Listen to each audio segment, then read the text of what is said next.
Hi, I hope you're okay. I did not sleep very well last night. It was way too hot and stuffy in my room, and even though I just had like a linen sheet on top of me, it was still too hot. And I kept waking up, and it was just, in fact, I feel like I've just got off an airplane and haven't really slept. And I kind of look like it too, so just ignore that. Ignore that look of sort of bedraggledness. So I was reading last night while I was trying to get to sleep, and then in between going to sleep and waking up. And I was reading from one of my favourite books at the moment, which is The Creative Act, A Way of Being.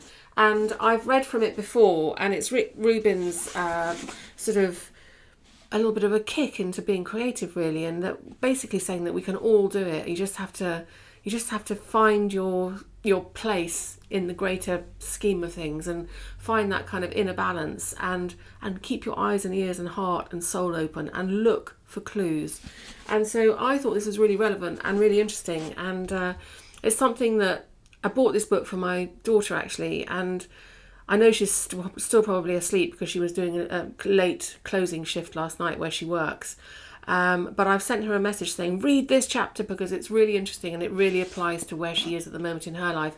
And I hope that perhaps you might be able to get something from it too. So I'm going to read this. It's quite near the beginning of the book, and it's called Look for Clues. So look for clues. Material for our work surrounds us at every turn. It's woven into conversation, nature, chance encounters, and existing works of art. When looking for a solution to a creative problem, pay close attention to what's happening around you. Look for clues pointing to new methods or ways to further deeper current ideas. A writer may be in a coffee shop working on a scene and unsure what a character is going to say next.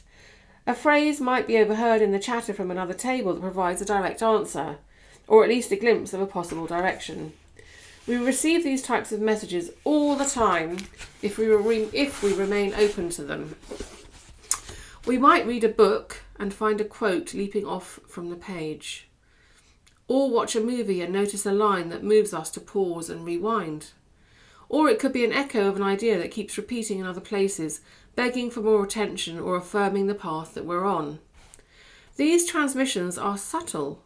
They are ever present, but they're easy to miss. If we aren't looking for clues, they'll pass by without us ever knowing. Notice connections and consider where they lead. When something out of the ordinary happens, ask yourself why. What's the message? What could be the greater meaning? This process isn't science. We can't control clues or will them to be revealed. Sometimes it helps to have a strong intention to a specific answer or to confirm a particular path. Other times, letting go of that intention altogether can help you find your way. An integral part of the artist's work is deciphering these signals. The more open you are, the more clues you will find and the less effort you'll need to exert. You may be able to think less and begin to rely on answers arising from within you. You might imagine that the outside world is a conveyor belt with a stream of small packages on it, always going by. The first step is to notice the conveyor belts there. And then, at any time you want, you can pick up one of those packages, unwrap it, and see what's inside. A helpful exercise might be opening a book to a random page and reading the first line your eyes find. See how what's written there somehow applies to your situation. Any relevance it bears might be by chance, but you might allow the possibility that that chance is not all that's at play. When my appendix burst, the doctor who diagnosed it insisted that I go to the hospital immediately and have it removed. I was told that there were no other options. I found myself at a nearby bookstore. Standing out on a table in front of me was a new book by Dr. Andrew Veal. I picked it up and let it fall open. The first passage my eyes went to said, if a doctor wants you to remove a part of your body and they tell you it has no function, don't believe this. The information I needed was made available to me in that moment, and I still have my appendix. When clues present themselves, it can sometimes feel like the delicate mechanism of a clock is at work, as if the universe is nudging you with little reminders that it's on your side and wants to provide everything you need to complete your mission. And then there's a little quote, and it says, look for what you notice, but no one else sees. Interesting, isn't it? I think that's a really interesting way of kind of looking and deciphering the world. I mean, if we actually look at the little things and notice those things, and we're aware of those things, and we see those things in a way that perhaps we wouldn't have been open to before, maybe we will start thinking about things differently. Maybe we will start making different decisions and travelling down different pathways. And maybe those pathways will give us the confidence to actually open up and be creative. You never know. I know that I find when I'm writing, I find it really, really useful to just take any poetry book. It could be an anthology of poetry from the 20th century, so it could have every poet in it for 100 years. Open it up at a page and then take the first couple of lines that I see, and I just sometimes just write those on the page, and I look at them, and they could just be really abstract lines that don't actually mean anything, but they might have some wonderful kind of rhythmic flow, or they might suddenly spark and ignite my imagination. And then I just start writing down words and lines that I feel in response to those lines. And I know that what I'm meant to write will be written, if that makes sense, even though those lines may not feel relevant to what I feel inside me that's been brewing and distilling. I haven't really shared my poetry here on this page, but I will. And I wrote a lot of poetry usually I write it when I'm going through stuff. So I kind of put it away and don't look at it when I'm in a much better place. But some of it is very poignant. And how my kind of method, if you like, my sort of way that I work with poetry is I know that I have these ideas in my head and my heart inside me, sort of distilling, slowly distilling, getting more and more distilled and more kind of strengthening, I suppose, as they go, and less wordy. Because I do speak a lot, I know, and I do speak an awful lot. I sort of sometimes feel like I have verbal diarrhea, but I've got so much inside me that I want to get out.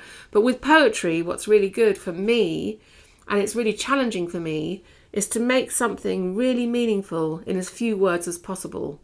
So it takes a long time for me to go through that process of distilling those words and sentences down and down and down until, having had like a whole kind of room full of words, I've now distilled it down to just perhaps a few lines.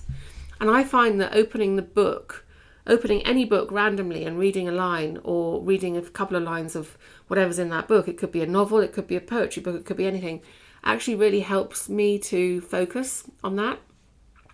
And I tend to find that works for me. And then I go back and edit. I might edit those, few words out. I may use a few words from those lines. I may not use those lines at all, but it helps me to just focus my thoughts. And I think it's a really good way of starting if you want to write poetry. When I write prose, or when I write actual, if I'm writing a story or a novel or something like that, which I have been doing, it's very different because I actually build the worlds up inside my head and the characters inside my head, and it's almost as though I'm running the film in my head and I'm writing it as it comes out. So it's a very different thing. But then it's edit. So you do distill it down. But I think poetry is a fantastic discipline to really understand what's going on inside your head and your heart, your feelings, and get those out. And I think everybody should have a go at writing poetry. It doesn't matter if it's just 3 words on a line. I mean, it doesn't matter. It doesn't matter if it's flow of consciousness and you're just writing whatever just comes out without really knowing why or where it's coming from. But you know that it's coming from you in the end, which I think is the most important thing. And I find that when I paint or when I draw, I might take some flowers, or I might start by making a collage or doing some life drawing or something like that, and then working and reworking that. And I used to be very much, I used to paint very much like the way I talk. It was super detailed, too much of it, too much detail, too much noise, too much of everything, too much colour, too much of everything. And so I've learnt over the years to kind of, again, distill that down and make that a lot more spontaneous. And I think using different kind of medium, I started off with using a lot of sort of pen and ink, which is obviously very detailed and very obsessive. and a lot of watercolour, but my watercolours were not free-flowing. They were all very, very, very detailed, and took hours and hours, days, months to make, to paint. And then I did a painting course in oil painting, and everything just became a lot more kind of much faster, much quicker, much more spontaneous, much more emotional, much more expressive. And I really love that way of painting now. So one of the things I must do is get my studio set up properly so that I can do that.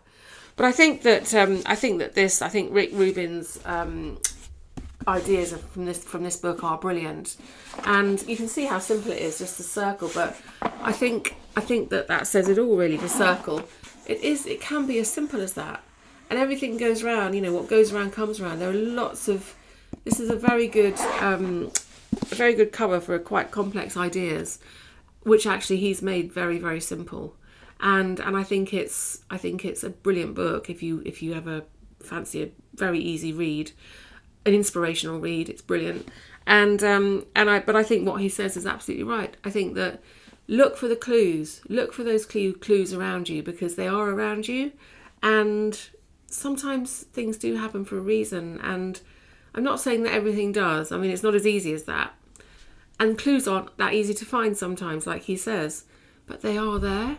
You just have to keep your eyes open, your heart open, your head open, your soul open, and don't go jumping down a rabbit hole that, is just going to get you lost, and it's just going to be, a nightmare. But do look for those simple clues, because there will be patterns in things, and things will start to repeat, and you will get messages through from things. And I do find that when I'm in a good place, in terms of when I'm open to create and to make stuff, and I start doing it, suddenly everything, it's like the floodgates, everything opens up, and you sort of think, hang on a minute, I saw that woman wearing that dress yesterday, and why is he wearing the same colour shoes, and why have they got the same colour lipstick, or why is that something about that colour? Maybe that's the colour I should have for my next book. It's things like that. It's just weird. So just keep your eyes and ears open and enjoy. And yes, fantastic read. I will definitely put this on your list if I were you, if you haven't already got it. Okay, lots and lots of love. Have a good day and be creative and enjoy. Bye. See you soon.